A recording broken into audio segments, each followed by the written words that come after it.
Hello, my loves, and welcome to this brief tutorial on poetry, what it is, how it works, and how you can write it. So this lesson in skill is all about poetry, the types of poetry, things it includes, and more. Why? Well, if my PowerPoint will load, why does it matter? Who cares? Well, because you're going to study and analyze poetry from now through the end of college. So might as well get some extra practice with it. Plus, it's a beautiful way to express yourself. So our learning goal for today is I can understand and write poetry. So what is poetry and how is it different than other writing? Well, if you look at prose is writing that's not poetry. Literature, nonfiction, newspaper articles, etc. It follows grammatical rules. It can incorporate figurative language like similes and metaphors, onomatopoeia, all that fun stuff. It doesn't always, right? But it follows grammatical rules, capitalization, punctuation, all that good stuff. Then we've got poems. Poems are writing that stands out because of its use of language, rhyme, and form. There are no rules when it comes to poetry. No punctuation or capitalization requirements. It can rhyme or it cannot. I think poetry is like very YOLO, right? Like you only live once. It's totally whatever you want it to be. It often incorporates figurative language like metaphors and similes, but it doesn't have to. So there's typically two types of poetry. We've got poetry that rhymes, which means it has a rhyming scheme or pattern. So the coolness of the night refreshes my skin. The stars shine so bright, causing me to grin. You'll notice there that is an A-B-A-B rhyming scheme or pattern. So the first and third line rhyme, and the second and fourth, you'll see it all kinds of different ways. A-B-B-A, A-B-C, A-B-C. It's not just alphabet soup. It's just a way of rhyming, looking at rhymes. Then on the other hand, you've got free verse, which does not rhyme or follow a regular meter or rhythm, such as this poem. The fog comes on little cat feet. It sits looking over harbor and city on silent haunches, then moves on. Free verse is a lot more freeing, if you will, because it doesn't have to follow rhymes. I personally, if I were to use a fixed growth mindset statement, I would say I stink at rhyming. If I were to do growth, I would say I need some more time and effort with rhyming poems because it's a really big challenge for me. So I prefer free verse because rhyming is not my jam.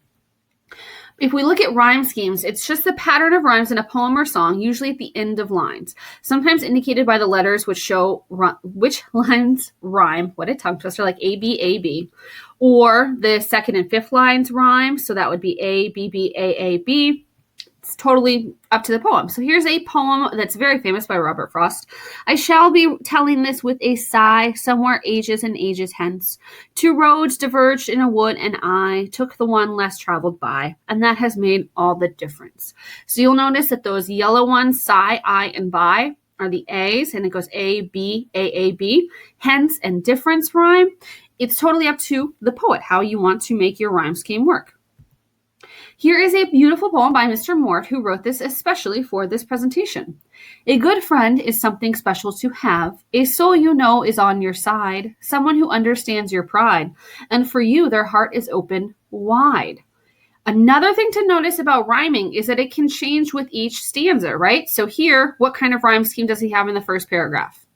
Well, let's look at the ends. Have, side, pride, wide. So that would be A, B, B, B. Sometimes it's hard to tell when you've got a good friend because they do their best work behind the scenes, protecting you when you can't defend yourself, sticking up for you when others are mean. So mean and scenes there go together. But then the other ones, friend and yourself, don't rhyme. That's totally good.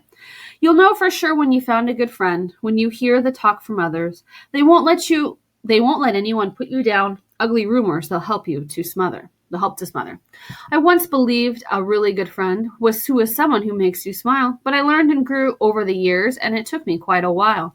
So now I know the truest amigo is not always the one who never frowns, but rather the one who would do all they could to never let another person bring you down. Thank you so much, Mr. Mort, for sharing that beautiful poem with us. And you'll see that he varies his rhyming, and that's wonderful.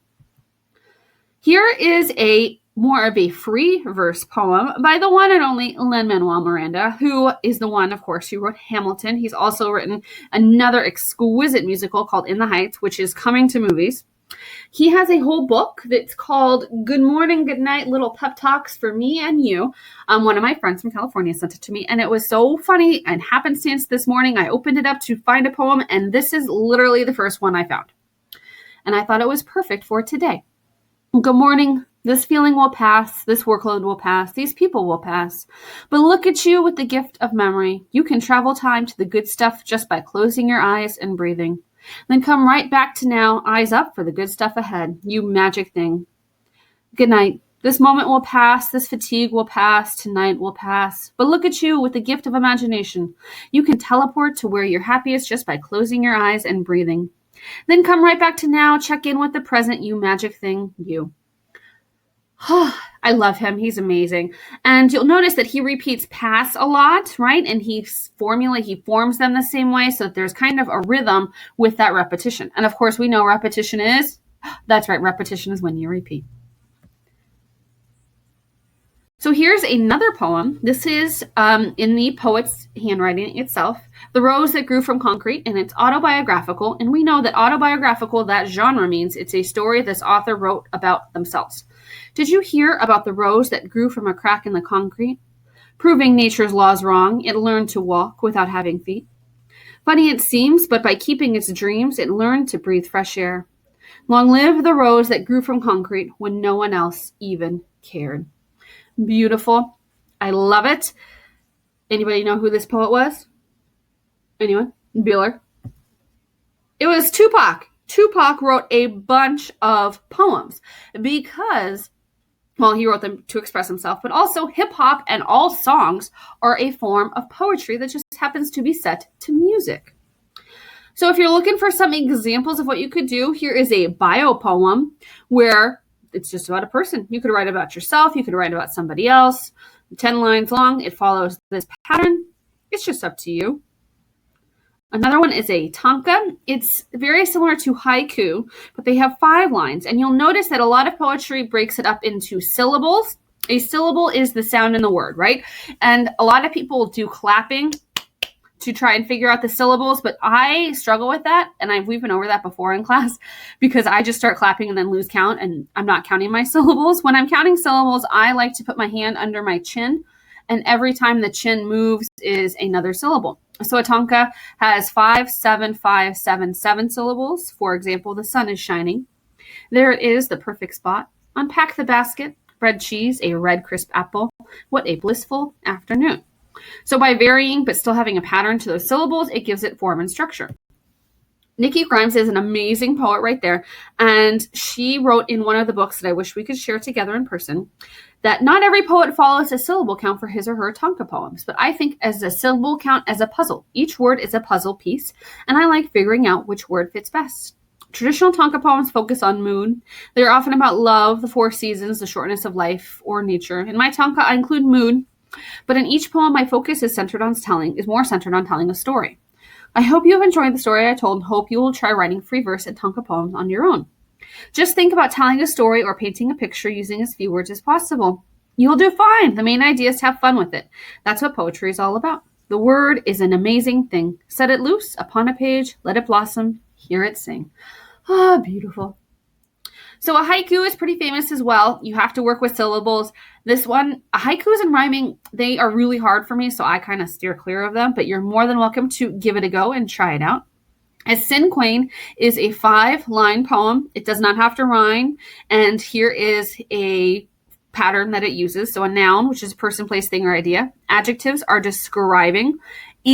Verbs are action, and a phrase is just a group of words, and then a synonym is a word that means the same thing, right? So I want one for you. My students, incredible, wonderful, impressing, writing, working. How I wish I could see them. My loves. I miss you so much. On Monday of this week, every Monday, I get together with a bunch of other teachers on the internet, not in real life, unfortunately, and we talk about writing. And on Monday, we read this poem together called Instructions by Rudy Francisco. Gather your mistakes, rinse them with honesty and self-reflection. Let them dry until you can see every choice, and the regret becomes brittle. Cover the entire surface in forgiveness. Remind yourself that you are human, and this too is a gift. Beautiful. So during this time, we had to write our own version of that. So maybe all we had to go on was instructions. So maybe it was teacher related, human related, anything we've grappled with. I happen to write this one. Normal is no more. Lists and tasks allow for illusion of control. All feels lost, but it is not. Give up the need to know. Peacefully watch it float away. Try your best once more. Move your mind. Exercise your body. Grow your heart whenever you can. Look for the helpers. Extra servings of grace for all. So I kind of took this one as an instruction for myself, like a list of instructions for this time, because it's very different. But a lot of other teachers took it differently, which was awesome and was so neat to see. So now it's the time for you to put your skills to work. You're going to write 2 poems. You should be writing for at least 20 minutes. I want you to take your time. You use the knowledge gained from this video. Email me if you have any questions. You could write a poem as a gift for somebody. Mother's Day is Sunday for those lovely ladies in your life. Write about a best friend or a pet. Write about your favorite place in the world. Write instructions like I did. You can always go back and pause the video for examples. I think that was all I wanted to say. You could handwrite it if it's better for you. It's totally up to you. I meant to put this slide earlier, but that's okay. Songs are poetry set to music, right? And I know that a lot of us have songs. Some of us even wrote about them a couple of weeks ago that really mean something to us. This song or poetry, see if you can guess it. These fancy things will never become in between. You're part of my entity.